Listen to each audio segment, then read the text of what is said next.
Hello, my dear students. You are welcome in RK Institute. I am Dr. RK Saini, and today I am going to tell you more about galvanic cell. तो इस previous class में मैंने galvanic cell या आप इनको voltage cell भी बोलते हो, इनके बारे में बताया था कि क्या है एक्चुअल में। ये इस तरह की डिवाइस है जिनके अंदर केमिकल एनर्जी का कन्वर्जन इलेक्ट्रिकल एनर्जी में स्पॉन्टेनियसली होता है। और स्पॉन्टेनियसली की क्या डेफिनेशन है? Decrease in free energy. और वो वर्क किसके बराबर था? चार्ज इनटू इलेक्ट्रिकल वर्क था चार्ज इनटू पोटेंशियल डिफरेंस के बराबर था। वो ये सेल पोटेंशियल है।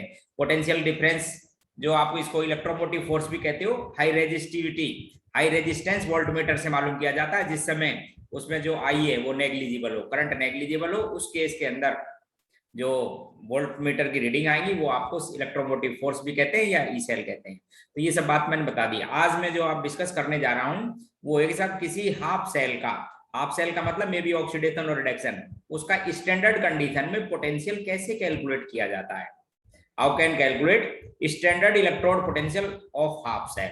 तो इसके लिए हमने स्टैंडर्ड हाइड्रोजन इलेक्ट्रोड, स्टैंडर्ड की कंडीशन आपको बता दी। यदि प्रेशर की बात करते हो हाइड्रोजन गैस का, तो प्रेशर आपको लेना है 1 बार। और कंसंट्रेशन की बात करते हैं H+ आयन की, कंसंट्रेशन वो कितनी होती है? 1 m at given temperature, specified temperature. If nothing is mention then we taken 298 kelvin, 298 kelvin. इस पर स्टैंडर्ड हाइड्रोजन इलेक्ट्रोड का जो इलेक्ट्रोड पोटेंशियल है हमने 0 एज्यूम कर रखा है। ध्यान से सुनना, क्या कर रखा है? 0 एज्यूम किया हुआ है, ध्यान रखें, फॉर कैलकुलेशन। और इस जो 0 एज्यूम किया रखा है इसको हम बोल देते हैं स्टैंडर्ड हाइड्रोजन इलेक्ट्रोड, और it is a reference primary electrode. अब हम क्या करेंगे? इस रेफरेंस प्राइमरी इलेक्ट्रोड के साथ जिस भी अपने को हाफ सेल का पोटेंशियल कैलकुलेट करना है उसको कंस्ट्रक्ट करके गैल्वेनिक सेल का फॉर्मेशन करेंगे। और गैल्वेनिक सेल में जो वोल्टमीटर की रीडिंग होगी वो सेल का इलेक्ट्रोमोटिव फोर्स होगा। उसमें से फॉर्मूला आपके पास नहीं है, SHE का तो 0, बाकी जो वोल्टेज दिखाई जाएगी वो हाफ इलेक्ट्रोड की होगी। तो थोड़ा सा आपको SHE के बारे में समझा दूं। स्टैंडर्ड हाइड्रोजन इलेक्ट्रोड, देखो इसका कंस्ट्रक्शन कुछ नहीं, एक प्लेटिनम वायर नीचे लगी होती है, प्लेटिनम फॉइल, ठीक है। प्लेटिनम वायर का काम क्या है? इलेक्ट्रॉनों का फ्लो करना, यानी इलेक्ट्रॉन इसमें से जा भी सकते हैं, ला भी सकते हैं। तो इस प्लेटिनम वायर को एक ग्लास ट्यूब में ऐसे सील कर दिया जाता है। प्लेटिनम वायर को ग्लास ट्यूब के अंदर एक सील कर दिया जाता है, ऐसे थोड़ा सा इसको बाहर निकाल देते हैं जिससे इसमें से इलेक्ट्रॉन आ भी सकते हैं और जा भी सकते हैं। और इस वायर को जो ग्लास ट्यूब में सील कर रखा है, एसिड की कंसंट्रेशन जिसमें H+ आयन एसिडिक सॉल्यूशन हो उसके अंदर डिप कर दिया जाता है। यहाँ पर H+ आयन की कंसंट्रेशन कितनी ली जाती है स्टैंडर्ड कंडीशन में? 1 m। 1 m का मतलब समझते हो? 1 मोल पर लीटर, ये इसकी कंसंट्रेशन है। यहाँ से पास की जाती है हाइड्रोजन गैस। प्रेशर आपको बता दिया, स्टैंडर्ड प्रेशर है 1 बार, टेम्परेचर 298 केल्विन और एनी स्पेसिफाइड टेम्परेचर।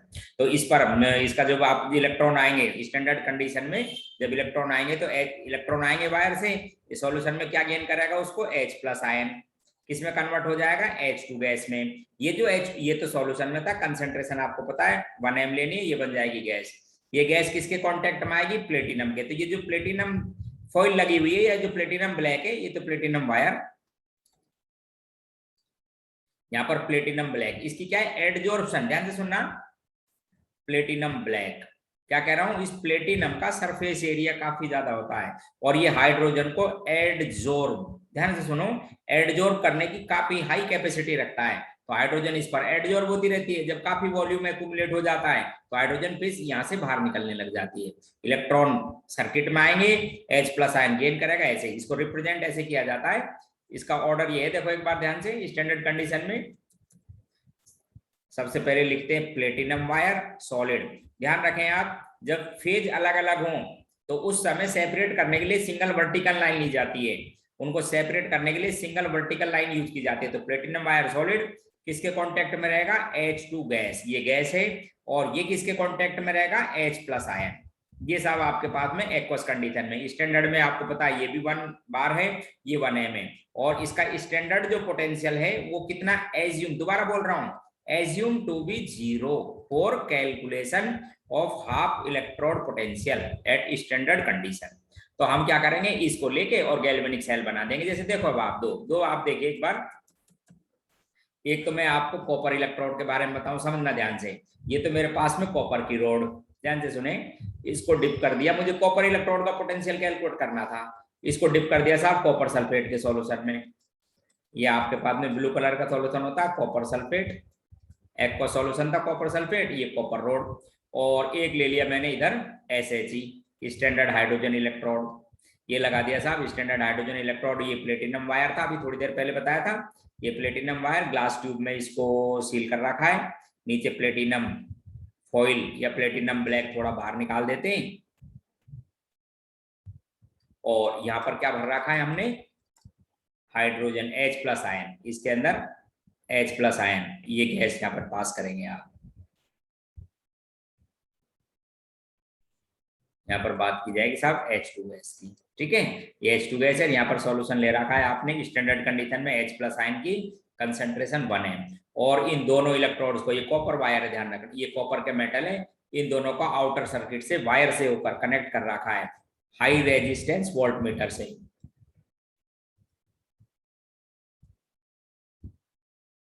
क्या है ये, हाई रेजिस्टेंस वोल्टमीटर, इससे कनेक्ट कर रखा है, ठीक है। अब आप सुनो पहले ध्यान से, ओम्स लॉ V बराबर IR जिसको कहते हैं, जब हाई रेजिस्टेंट वोल्टमीटर होगा तो करंट क्या होगा, नेग्लिजिबल, इसलिए हाईएस्ट वोल्टेज आएगी, जिसको आप बोल देते हो हाईएस्ट इलेक्ट्रोमोटिव फोर्स।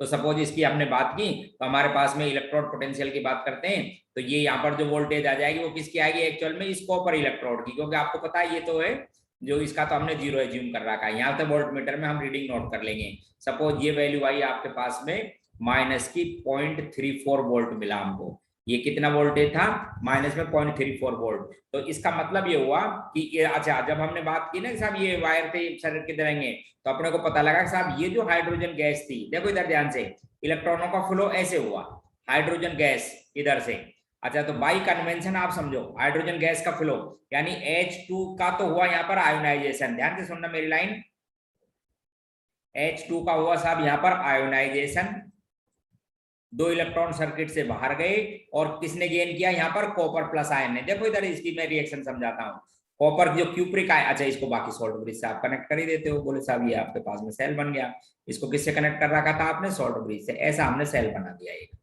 यहाँ पर इसको क्यूप्रिक आयन जो थे उन्होंने इस इलेक्ट्रॉन को गेन किया और किस में कन्वर्ट हो गया था, कॉपर में। अब बाई कन्वेंशन आप ध्यान रखें, जो इस पर ऑक्सीडेशन होता है उसको लिखा जाता है लेफ्ट हैंड साइड में, लेफ्ट हैंड साइड में, तो इसका सेल का सही रिप्रेजेंटेशन है, जिस पर ऑक्सीडेशन हुआ उसको लिखेंगे लेफ्ट हैंड साइड में, ऐसे लिखना पड़ेगा, प्लेटिनम, चाहो तो आप स्टेट दिखा दो, और यहाँ पर H2, और ये कन्वर्ट किसके अंदर हुआ, H+ में, ये था स्टैंडर्ड कंडीशन, इसलिए लिखने की जरूरत नहीं।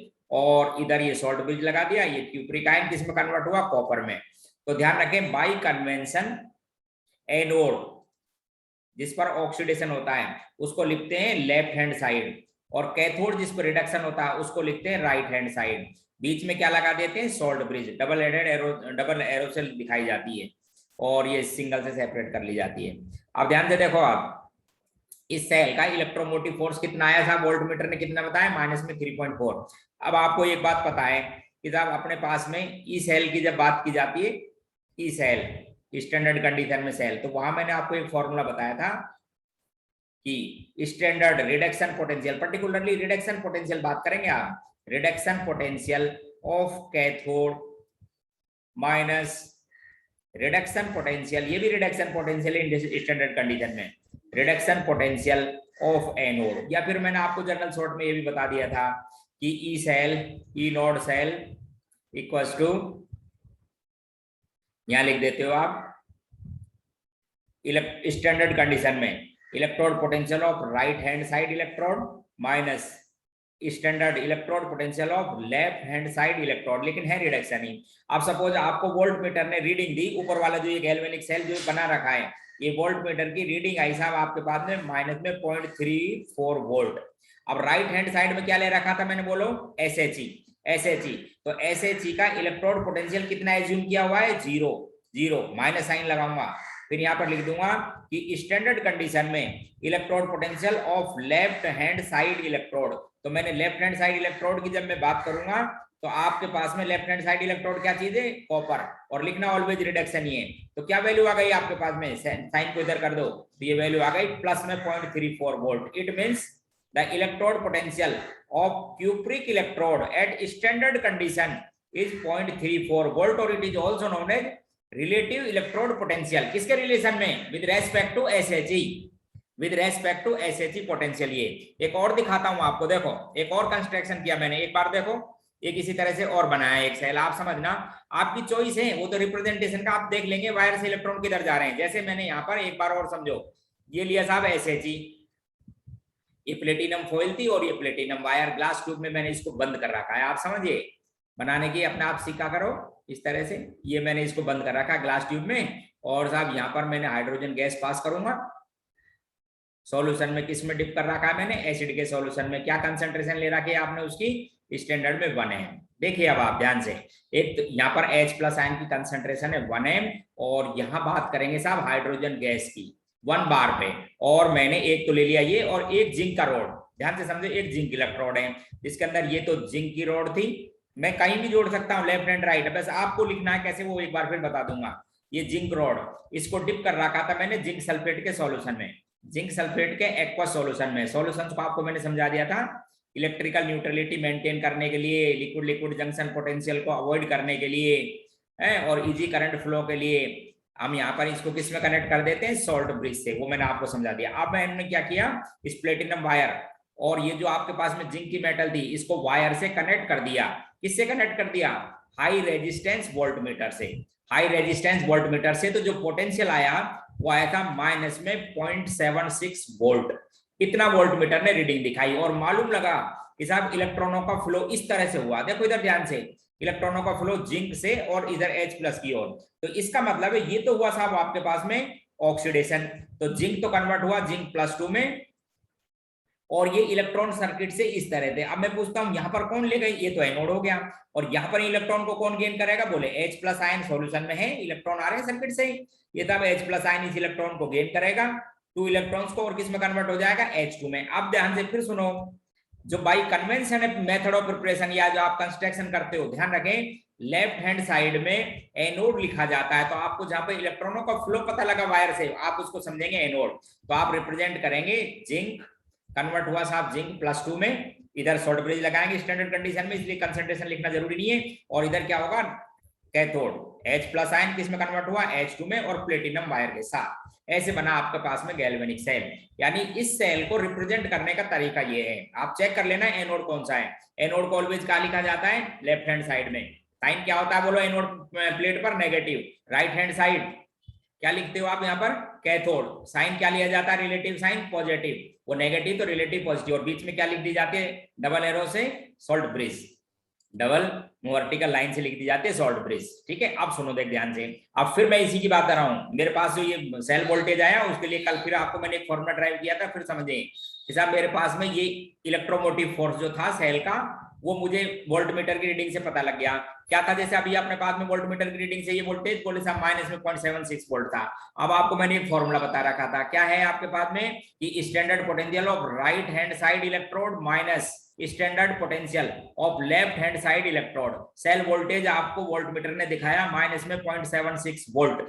अच्छा, राइट हैंड साइड में क्या ले रखा था आपने, जिंक। आपने के पास में कौन सा इलेक्ट्रोड था, जिंक का, जिसकी आपको जरूरत है एक्चुअल में, इसी का तो मालूम करना है। ये तो आपने बाई कन्वेंशन 0 बोल ही रखा है, तो राइट हैंड साइड इलेक्ट्रोड की वैल्यू, और ये आपने लेफ्ट हैंड साइड में एसएच लगा रहा था 0, तो आपके पास में यहाँ पर जिंक का या इस इलेक्ट्रोड का स्टैंडर्ड कंडीशन में इलेक्ट्रोड पोटेंशियल कितना है, माइनस में 0.76 वोल्ट। तो अब आप ध्यान से सुनो मेरी बात, कि कुछ इलेक्ट्रोड ऐसे होते हैं जिनका स्टैंडर्ड इलेक्ट्रोड पोटेंशियल एसएच से कम, जैसे ये आ गया माइनस में 0.76 वोल्ट, और कुछ ऐसे इलेक्ट्रोड थे जिनका इलेक्ट्रोड पोटेंशियल स्टैंडर्ड कंडीशन में एसएच से ज्यादा, जैसे इससे प्रीवियस क्वेश्चन में कॉपर का प्लस में था 0.76 वोल्ट। तो इस इलेक्ट्रोड, अब देखो एक लाइन बोल रहा हूं, इलेक्ट्रोड पोटेंशियल क्या है, कौन से पोटेंशियल देखा जाए तो ये कंपेरेटिव वाले, कंपेयर करके तो बोला एसएच से, रिलेटिव वोल्टेज है ये। इस रिलेटिव इलेक्ट्रोड वोल्टेज को एसएच के रेस्पेक्ट में अरेंज करना, मे बी इंक्रीजिंग ऑर्डर और डिक्रीजिंग ऑर्डर, इलेक्ट्रोकेमिकल सीरीज बोली जाती है, जिसको मैं अभी बताऊंगा थोड़ी देर बाद। एक बार वापस बताओ, what do means by electrochemical series? बोले साहब अरेंजमेंट, किसका arrangement? Of electrode potential with respect to SHE may be increasing order और decreasing order is known as electrochemical series. अभी आपने चेक कर लिया, कुछ के पॉजिटिव भी होते हैं, कुछ के नेगेटिव भी। तो इस तरह से हम किसी भी हाफ सेल का स्टैंडर्ड कंडीशन में इलेक्ट्रोड पोटेंशियल मेजर कर सकते हैं। क्या लेके? Primary reference electrode. किसको एज्यूम कर रखा है? बोलो प्राइमरी रेफरेंस इलेक्ट्रोड, एसएचई को। अब आप ध्यान से सुनो मेरी बात। और कई बार क्या करते हैं क्वेश्चन में, देखिए अब आप कई बार क्वेश्चन में आपको 2-3 वोल्टेज दे देते हैं इलेक्ट्रोड पोटेंशियल, और फिर पूछते हैं साहब इसका आप इलेक्ट्रोड पोटेंशियल कैलकुलेट करो। ध्यान से सुनना। जैसे मैं आपको बोलता हूं कि गिवन वैल्यू है आपके पास में, इलेक्ट्रोड पोटेंशियल है Fe+3 और Fe+2 में जब कन्वर्ट हुआ रिडक्शन ये वैल्यू, और ये दे रखा था आपको प्लस में 0.77 वोल्ट एक वैल्यू। क्वेश्चन समझना। एक और दे रहा हूं, स्टैंडर्ड इलेक्ट्रोड पोटेंशियल है Fe+2 Fe में। आप समझ रहे हैं, ये पहले रिएक्टेंट लिखा होता है, फिर प्रोडक्ट मींस रिडक्शन है, मींस रिडक्शन है। ये वैल्यू था माइनस में 0.44 वोल्ट, ये भी आपको दे रखी थी। ऑफ दिस इलेक्ट्रोड Fe+3 किसमें कन्वर्ट हुआ? Fe में, स्टैंडर्ड कंडीशन में। बोले ये आप कैलकुलेट करो। तो आप ध्यान रखना, इसे प्रीवियस क्वेश्चन में मैंने काफी डिस्कस किया था, और आपको फिर बता देता हूं। Electrode potential is an intensive property, neither be added nor subtract. ध्यान रखें आप। इसलिए इलेक्ट्रोड पोटेंशियल को कभी भी कैलकुलेट करना हो तो आप इसको ऐड सब्ट्रैक्ट नहीं कर सकते। तो फिर क्या करें था, आप सबसे पहले इन तीनों रिएक्शन लिखेंगे, रिलेशन लाएंगे, और उसकी फ्री एनर्जी को आप ऐड और सब्ट्रैक्ट कर सकते हो, क्योंकि जो एनर्जी की जितनी भी फॉर्म है they are extensive properties, can be added और सब्ट्रैक्ट। तो देखो आपको बताता हूं क्या गिवन है। पहली बात आपको दे रखा है, जो बताता हूं आपको। सबसे पहले स्टैंडर्ड कंडीशन में एक तो ये दे रखा था, चेक कर लीजिए। ये दे रखा था, अब आपको इसका वोल्टेज गिवन है, इक्वेशन नंबर 1। फिर आपको दे रखी है एक इक्वेशन सेकंड, जितने इलेक्ट्रॉन की रिक्वायरमेंट है वो आप लिख देंगे। बोले तो आप एक ये दे रखी थी इक्वेशन सेकंड, ये गिवन थी वोल्टेज। अच्छा, आपसे पूछा ये था, क्या पूछा था आपसे? किताब Fe+3 का स्टैंडर्ड कंडीशन में जब ये आयरन में कन्वर्ट होता, बोले ये पोटेंशियल कैलकुलेट करके बताओ। इस थर्ड इक्वेशन का आपसे पूछा था साहब आप तो मुझे ये बताइए। तो आप क्या करोगे, सबसे पहले जो आपसे पूछा है एम, उसका रिलेशन लाओगे गिवन इक्वेशन से। तो मेरे पास सीधा एक रिलेशन हो गया इनमें। देखो आप इन तीनों इक्वेशन को देखेंगे तो एक सीधा रिलेशन है। बोले साहब इक्वेशन फर्स्ट और सेकंड को ऐड कर दो। इन दोनों को जब ऐड करेंगे तो ये इक्वेशन आ जाएगी आपके पास में। थर्ड एक बार चेक कर लीजिए, चेक कर लो।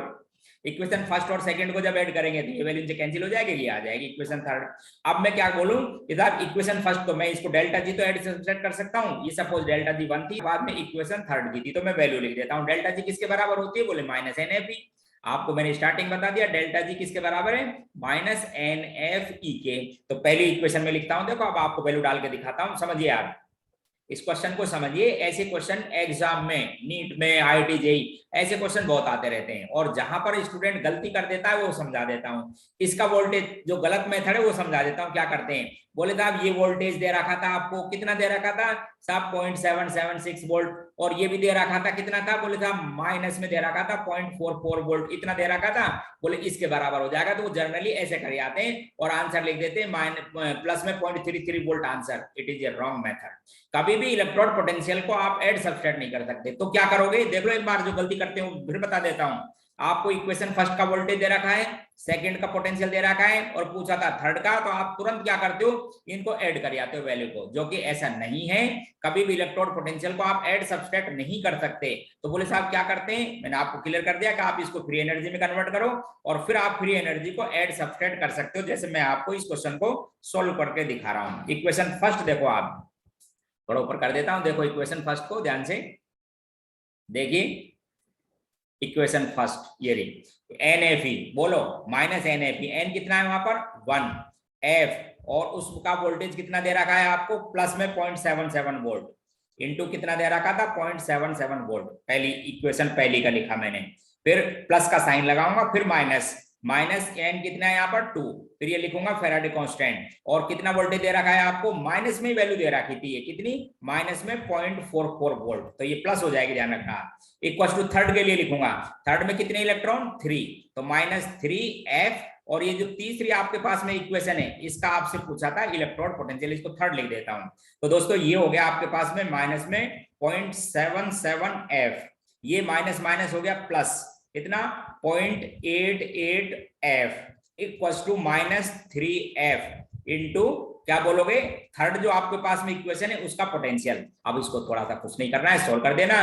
तो ये हो गया था, अब यहाँ पर आपके पास में प्लस में वैल्यू 0.11 F -3F, और ये जो थर्ड आपसे पूछा था उसका वोल्टेज। तो मैं पूछता हूं, जो थर्ड आपसे पूछा था तीसरे इलेक्ट्रॉन पोटेंशियल, उसकी वैल्यू हो गई माइनस में, इसको डिवाइड कर दो तो ये वैल्यू हो जाएगी 0.036 वोल्ट, इसका आंसर है। तो आप डायरेक्ट मत करिए ना, गलत हो जाएगा। एक इंपॉर्टेंट पॉइंट क्लियर हो गया हमारी बात। अच्छा, दूसरा अब मैं आपको और समझा देता हूं। अब जैसे कई बार वो सेल बना देते हैं, फिर पूछते हैं कि calculate standard EMF of the cell and free energy. देखो दो क्वेश्चन और समझिए आप हमारे क्वेश्चन, ठीक है। एक question, find standard EMF and standard free energy change of the reaction, दोनों को समझिए। ये सेल बना हुआ है स्टैंडर्ड कंडीशन में, इसलिए कंसंट्रेशन लिखना जरूरी नहीं है। ये देखो इधर, इसको भी आप समझना, और आपको जो वैल्यू दे रखे हैं वो लिख रहा हूं। गिवन है स्टैंडर्ड रिडक्शन पोटेंशियली दे रहा हूं ऑफ एल्यूमिनियम इलेक्ट्रोड है माइनस का 1.66 वोल्ट, और ये भी दे देता हूं मैं यहाँ पर ऑक्सीडेशन रिडक्शन कुछ भी दे सकता हूं, आप ध्यान रखना। मैंने यहाँ पर रिडक्शन वैल्यू दे दी, और ये वैल्यू था आपके पास में प्लस में 0.34 वोल्ट। अब सबसे पहली लाइन, जब आपके पास में कंप्लीट सेल बना हुआ है ना, आपको मैं बिल्कुल एक सिंपल तरीके से फिर समझा देता हूं। देखो आप क्या करोगे, सबसे पहली लाइन दिमाग में बैठा लो कि कभी भी इलेक्ट्रोड पोटेंशियल को ऐड सब्सट्रैक्ट नहीं कर सकते हैं, इंटेंसिव प्रॉपर्टी है। तो फिर क्या करोगे, बोले साहब फ्री एनर्जी तो कर सकते हैं, बिल्कुल। तो आप क्या करेंगे, इन तीन रिएक्शन लिखेंगे, रिएक्शन एनोड, कैथोड और नेट, फिर फ्री एनर्जी को ऐड सब्सट्रैक्ट करेंगे। वो एक अलग बात है कि जब कंप्लीट सेल बना होता है तो फाइनल फॉर्मूला जो मैंने ड्राइव किया वो आ जाता है। एक बार और समझाता हूं, देखना ध्यान से। रिएक्शन बात करेंगे एट एनोड, रिएक्शन जो भी स्पीसी दे रखे हैं उसको लिखेंगे आप। बोले साहब एनोड पर ऑक्सीडेशन लिखा हुआ है, ये रिएक्शन। बोले देखो उधर सेल को देखिए, और जो भी कैथोड पर हुआ रिडक्शन वो लिख देंगे। बोले क्यूप्रिक आयन किस में कन्वर्ट हुआ, कॉपर में। अब आप ध्यान रखना, ध्यान से सुने मेरी लाइन को, कि कभी भी जो रिडॉक्स रिएक्शन होती है उसमें साइमल्टेनियस ऑक्सीडेशन रिडक्शन होता है, equal equivalent species reduce and oxidise. इसका मतलब ऐसा नहीं हो सकता कि वहां पर 3 इलेक्ट्रॉन लिखे यहाँ पर 2, तो always equal equivalent electron participate कराएंगे, जितने इलेक्ट्रॉन बाहर निकलेंगे उतने गेन होने चाहिए। तो आप सूटेबल कोएफिशिएंट से मल्टीप्लाई करो, इसको मल्टीप्लाई करेंगे 2 से, और इस इक्वेशन को कितने से करेंगे, 3 से, जिससे नेट इक्वेशन में इलेक्ट्रॉन बचने नहीं चाहिए। तो जब मैं नेट रिएक्शन लिखूंगा तो आप एक बार देख लें दोस्तों, तो नेट जब इक्वेशन लिखेंगे तो ये आपके पास में इलेक्ट्रॉन रिएक्शन आई। देखो इधर क्या रिएक्शन आ गई, 2 एल्यूमिनियम सॉलिड है प्लस 3 हो गया था क्यूप्रिक आयन, इलेक्ट्रॉन कैंसिल हो जाएंगे, नेट इलेक्ट्रॉन में कितने हो जाएंगे नेट इक्वेशन में, 6। ध्यान रखना 6 मोल इलेक्ट्रॉन गेन करेगा, 6 मोल इलेक्ट्रॉन लूज करेंगे, ठीक है, रिडॉक्स रिएक्शन में। तो 2 बन जाएंगे आपके पास में एल्यूमिनियम प्लस 3, और 3 बन जाएगा कॉपर। स्टैंडर्ड कंडीशन है, इसलिए कंसंट्रेशन लिखना जरूरी नहीं है। अब क्या करोगे, मैं आपको फिर बताता हूं, कभी भी मैं जोड़ूंगा घटाऊंगा नहीं। क्या करूंगा, इस इक्वेशन का डेल्टा जी लिखूंगा 1, इसका लिखूंगा 2, और इस इक्वेशन का लिखूंगा डेल्टा जी 3। क्या है ये, नेट इक्वेशन। ध्यान से सुन लो मेरी लाइन, बताओ इस इक्वेशन में टोटल इलेक्ट्रॉन 6, यहाँ भी टोटल इलेक्ट्रॉन 6, और नेट रिएक्शन में भी टोटल इलेक्ट्रॉन 6, रख के देख लेना। तब आपके पास में ये फॉर्मूला ऑलवेज बन जाता है। जब आप ये वैल्यू रखोगे ना नेट इक्वेशन में, तब आपके पास में ये फाइनल फॉर्मूला क्या आ जाता है, हिसाब स्टैंडर्ड कंडीशन में सेल पोटेंशियल। रख के देख लेना एक बार, फिर बता रहा हूं, इससे प्रीवियस क्लास में मैंने सोल्व किया है, क्वेश्चन चेक कर लेना। तो नेट इक्वेशन में ये बन जाता है कि जब आप नेट इक्वेशन करते हो सेल, तो आप बोलोगे standard potential of right hand side electrode minus standard potential of left hand side electrode. अब आप देखो इस सेल में राइट और लेफ्ट कौन से थे, देख लीजिए एक बार। राइट हैंड साइड और लेफ्ट हैंड साइड जो भी सेल दे रखा है उसको चेक करना, दिखा देता हूं आपको एक बार वापस करके। देखो देखिए एक बार वापस सेल दिखाता हूं आपको। कौन सा, राइट हैंड साइड में कॉपर, और लेफ्ट हैंड साइड में क्या था, एल्यूमिनियम। वैल्यू पुट कर रहा हूं आपके सामने, देखिए देखिए,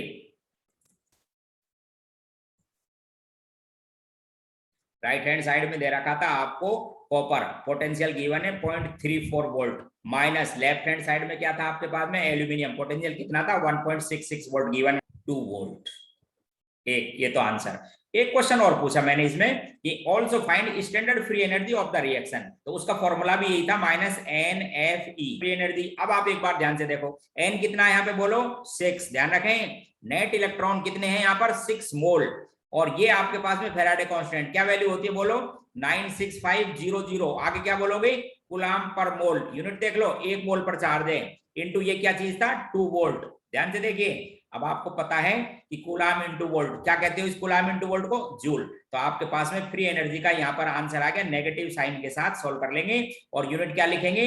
इतने जूल पर मोल। यदि किसी को प्रॉब्लम है तो आप हमसे पूछ लें। तो ये आपको मैंने बताया स्टैंडर्ड ईएमएफ कैसे कैलकुलेट किया जाता है किसी सेल का गिवन कंडीशन में। क्लियर हो गया ना? तो आज की क्लास में इतना ही करूंगा, बस आज आप इसको प्रैक्टिस करो, बाकी और क्लास अगले डिस्कस करेंगे। ठीक है, ओके।